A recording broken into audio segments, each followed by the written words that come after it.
Have you watched the new documentary called Being Eddie on Netflix? Well, I woke up and started watching it at 6 a.m. and it did not disappoint. But before we get started, I need for you to put in the comment section, what did you think about Being Eddie? Let me know in the comments because I got a lot to say about this. The first thing that we have to talk about is Eddie Murphy's career. Now, I didn't realize, but this man has been famous longer than I have literally been born. I did not realize that he had this amazing, expansive career for over 40 years. Now, a lot of the shows like SNL and 48 Hours that basically got him his first break, that was a little bit before my time. I don't even think I was born. But nevertheless, that didn't stop me from understanding his impact and his work all the way up till today. Watching this documentary and them recapping all of the roles and the different characters that he has played over the years blew my mind. And don't even get me started on the music. I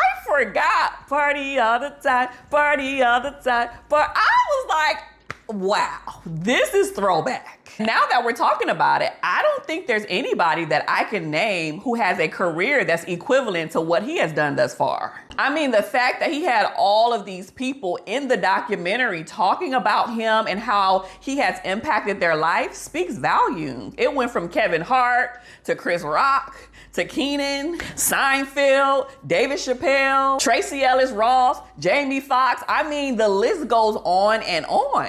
And it blew my mind how he talked about how he helped so many people, so many different artists, so many different comedians, and people in the industry who just couldn't even manage their finances or have any help even up until their death. He talked about how he paid for Red and Rick and Buckwheat's tombstone and all of these people's burials because they didn't have anything even up until their death, even though they were amazing and great artists. It also shows you Eddie's heart because he didn't have to do any of those things. And clearly, I don't know him personally, but he seems like a really good dude. Also, sidebar, I didn't realize that he was so talented as a musician. They showed him playing the drums, playing the piano, and playing the guitar. I said, what can't you do, sir? You singing, you dancing, you funny, and you play instruments? Well, save some of the talent for us other folks. I feel like I didn't really get to know him for real until The Nutty Professor.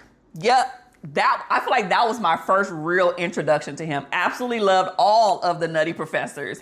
And I think that as a child was when I got to see how diverse and how amazing and how talented he was. And before I move on, he said something really powerful. He said that I was the psychological soil that was required for everything that happened after me. And when you think about it, showing up the way that he did as a dark-skinned black man changed the game for everybody, comics and beyond. He dropped a lot of gems in this documentary, and he gave this analogy about a rowboat and a sailboat. He talked about how he's not trying to strive and row and put all of this extra effort and work in to get to a destination. He's in the process where he's just believing in sailing. He's gonna set the sail, and wherever the wind blows and directs, that's where he's supposed to be. And I love that concept. Because we're in this culture where it's like, thug it out, work hard till I die, strive, and now we all burnt out. But the next thing that I want to talk about is literally the introverted nature that so many people brought up about him. For someone who's very lively in front of the camera, have all of these episodes and shows and music and just have been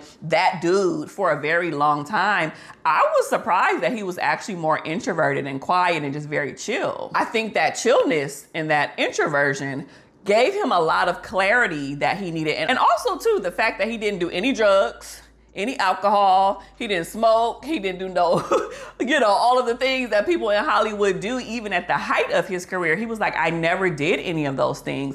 I think that is also something that helps sustain him long-term with the clarity of mind, because he talked about peace of mind and how that was really big to him. And it's very hard to have peace of mind in this industry when people are pulling you in a million different directions. And he talked about having this love-hate relationship with fame. It was like, yeah, I wanted to be famous, but at the same time, it was just a lot. And that's why there's so many people who don't make it in this industry.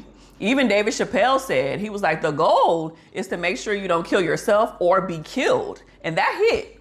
That hit to the heart a little bit. Now, before we move on, it has come to my attention that only about 4 to 5% of you guys who watch my videos are subscribed to my channel, and we need to get that number way up. So if you are enjoying this video or any of my other ones, it would mean the world to me if you simply hit that subscribe button and hit the notification button as well, because that does help me to create content like this for you every single week. Let's get back to it. And we also have to talk about mental health, okay? Like, hello, I am a whole therapist here. But when he talked about the different elements that he experienced growing up, it was very much giving OCD. Him obsessively checking the stove to make sure that it was off. He would go to bed, wake up 5 minutes later, check it. Go back to sleep for 10 minutes, check it again. And he said he would do that for at least an hour every single night. That's absolutely obsessive and compulsive behaviors. Even when he was saying he would make noises like, all of the time, and he didn't understand why he was doing those things until he saw somebody on the news talking about OCD. He was like,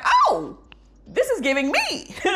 And he said it was that moment where he was like, I do not want to have any type of mental health challenges, any type of mental illness, any type of mental issues. And I just stopped. And I'm going to challenge that a little bit because he really didn't stop.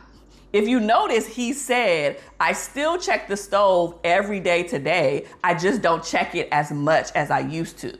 So even though you check the stove once a day, that's still an obsessive and a compulsive behavior, right? You're not checking it 10 times a night like you was when you were a child, but you're still checking it. Somebody like me, I'm not thinking about checking no stove once or even multiple times in a night. After I'm done cooking, I turn it off and I go on about my business. So I do think maybe, Eddie, you should probably just talk to a therapist a little bit just to make sure you're good there. You know, there's nothing wrong with that. Even talking to a therapist about positive things too. Therapy is not always about the negative. He's had so much success and so many amazing things. I'm wondering if he ever had a moment to stop and process all of the great things that he has done too. And not to mention all of the grief and loss that he has experienced. Remember, his father got killed when he was about 7 or 8 years old, and the details of that is a little sketchy. And then he lost his brother as well too, right? So he has 2 big wounds or major losses in his life that he hasn't probably processed or unpacked if he's never gone to see a therapist. He even talked about his first memory ever being a fight that he remembers between his mom and his dad. Can you imagine your first memory ever that you remember being a fight between your parents? Yeah, there's some trauma that needs to be unpacked. But overall, I think the thing that I love most about this documentary is his belief in himself. He said since he was about 13 years old, he just knew he was famous. He believed it, he said it, and that's all he craved, right? That's all he wanted. And that belief obviously got him to where he is today and gave him the results necessary. I truly hope all of his kids, all 10 of them, right, are taking notes, are really watching and saying, my dad is really that dude. And sometimes when it's you, you know, and you don't realize how powerful somebody is in your life because you're so connected and so close with them, but he is helping them learn things, whether that's consciously or subconsciously, whether it was intentional or unintentional. He has laid the blueprint for them to follow, no matter what career path they take. I wasn't aware. I didn't even realize he had 10 kids until he said it. And I also wasn't aware that he was with Paige for 14 years. Where have I been? I clearly have been under a rock somewhere. Take that back. I do remember when they officially got married because that was a whole drama on social media. It seems like he has the solid and a firm foundation and values that are not shakable. Yes, I absolutely believe at this point in his career, he should have received an Oscar by now, right?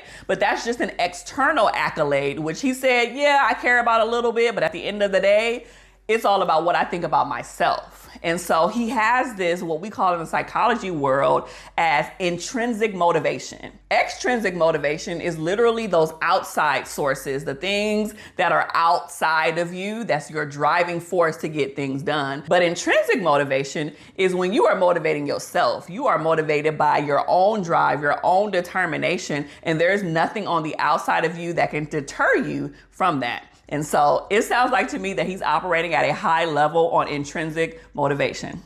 I absolutely love this documentary. Like I already mentioned, I got up at 6 o'clock in the morning the day that this documentary dropped to watch it because I knew that it would be powerful. And I put a whole bunch of nuggets in my back pocket too, as someone who has and is trying to have a thriving career in this industry. So thank you so much for watching another review on my channel. Please do not forget to like, comment, and subscribe. And I will see you next time. Be blessed. Bye.